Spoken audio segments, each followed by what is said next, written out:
what is contrast journaling? Yeah, that's usually how I refer to my style of journaling, which is, you know, like any form of journaling is powerful. Don't get me wrong. It is great to sit down in the morning and say, I'm grateful for my health. It's great to sit down and say, I want to be in a relationship where XYZ, and you're just putting words to the worth that you prescribed in life.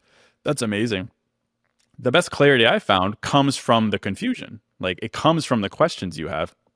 It comes from the space between yesterday and today, the contrast, right? The in between, the confusion of life. And it's like the point of journaling, yes, certainly is affirming beliefs and putting words behind describing what you want in life. It's incredibly powerful, if not a large, large part of my work. But if you want a breakthrough, that is, if you want to create a piece of clarity in your life that you live by, that will inspire you to move differently, you have to be willing to sit in the contrast. So, and the contrast is anything between the contrast between the present and the past and how that carries into the future. It's also the contrast between anxious thoughts. Like a lot of my work is let's put the anxious thought down on paper. Then let's ask ourselves, what if I'm wrong about this? Let's explore the contrast between being right and being wrong about the anxiety. Let's show ourselves what the two realities are that are dictated by those things. I also, as much as I'm not like a huge spiritual abundance manifestation guy, I do talk a lot about manifestation in the sense of two stories that you tell yourself and the contrast being the space between them. That is the story you tell yourself about what's available to you and the story you tell yourself about what you want, right? So the logic that would sit between saying, I want a loving partner, but there's no good men left. Those two things cannot be true at the same time. We have to explore the space between them. That would be contrast, and it's incredibly powerful to explore. So just a little bit of flavor there on both sides. I love it. Um, as you talk about, I'm not a big manifestation guy, but you seem like to be manifesting. Maybe that's Like, not true. yeah, I am, but just not in the sense of younger me when I would hear it and like, what, this is the secret. This is about visualize. To me, it's all about language. It's all about the stories you tell yourself. So in that sense, maybe I'm the world's biggest manifestation guy. I just think I had to come around to a more practical definition of it. yeah. I was going to ask because Yeah. I heard you mention like you're not a big secret guy, and or or just like you question Yeah. like the. Yeah.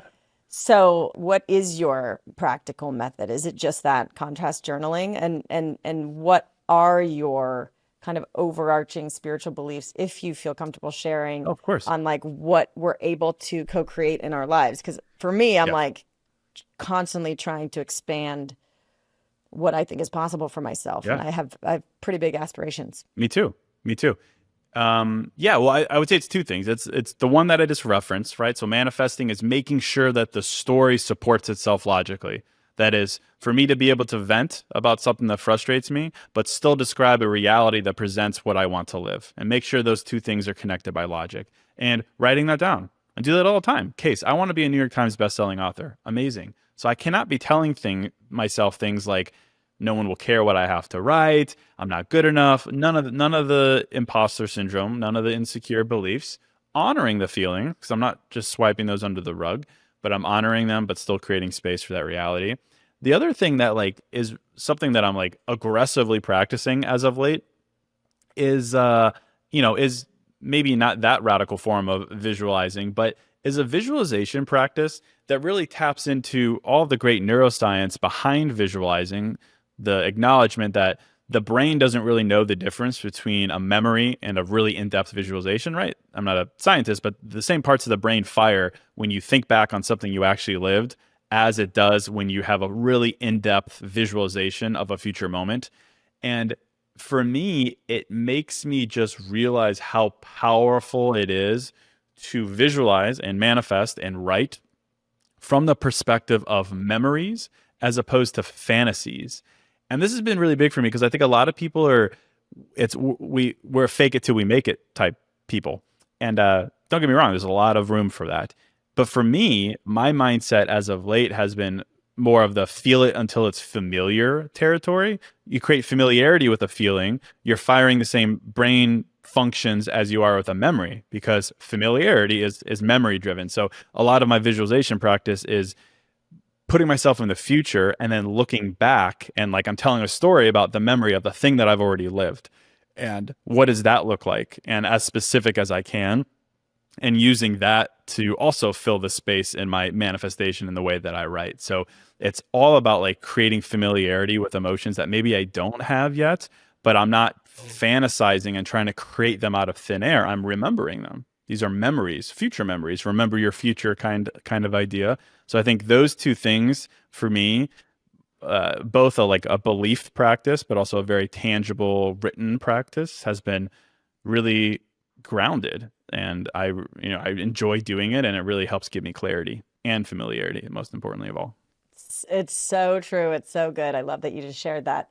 I do a version of that I actually I think learned from The Secret, but it's worked for me. And it's writing like in my journal because again, that's as powerful as it is for you. When I write it down, it like floods my system with actual experience. So I'm Yeah. like, I'm so happy. So say I want a house in Aspen, which is something that I do want because I keep Nice. going back there and I love it.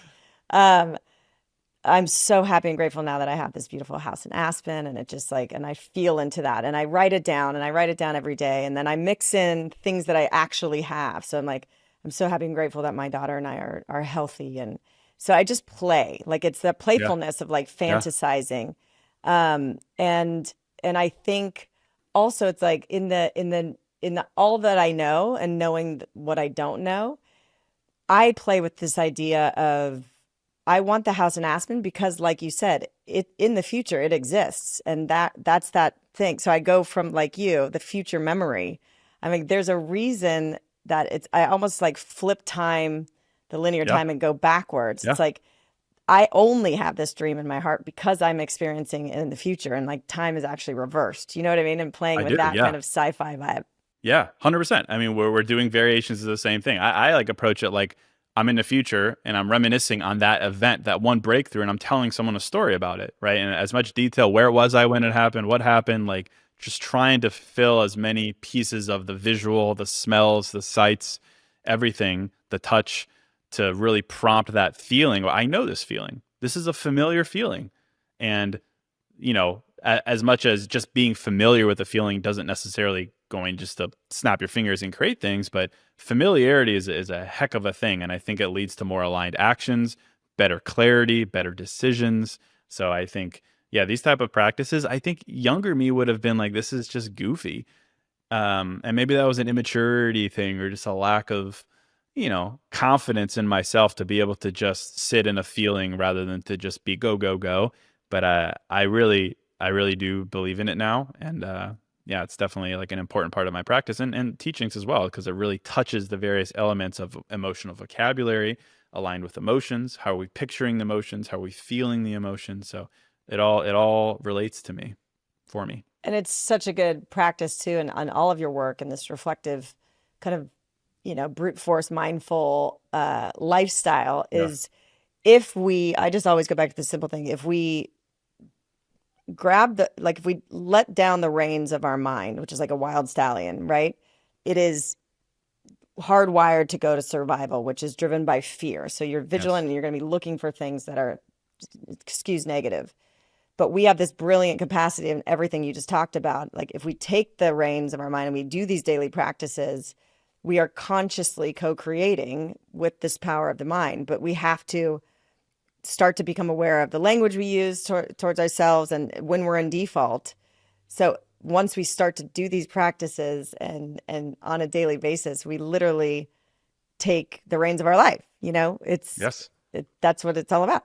I do. I mean, I even in the book I referenced the work of Ellen Langer. Well, maybe you're familiar with her work. She's kind of OG grandmother of optimism and mindfulness. In the 70s, she had this thing called the Xerox experiment where she was curious about what language was persuasive to other people, which is interesting. But I also thought it was incredibly powerful when it comes to how, like, as humans, and to your point about the brain just swinging, we have to persuade ourselves to do the most honest and right and radical things in life. Otherwise, those crazy subconscious Michael Singer thoughts are just going to go overload.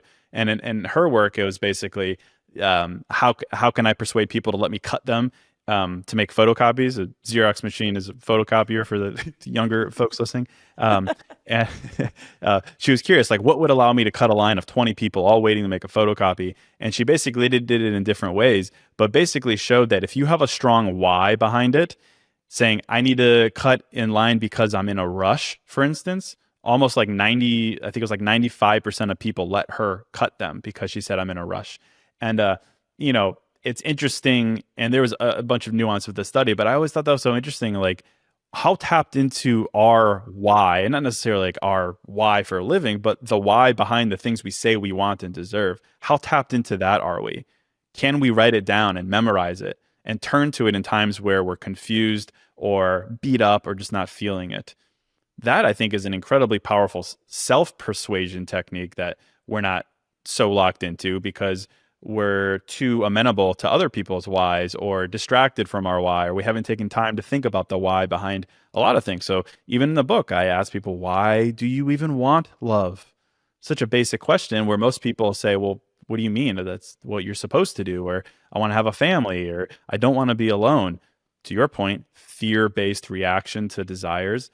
So I think a strong rooted because, why, I statements, I think is incredibly powerful. And then you write it down, and that is the thing that you turn to when you're feeling inevitable human doubt, but you've written it down and you've decided it.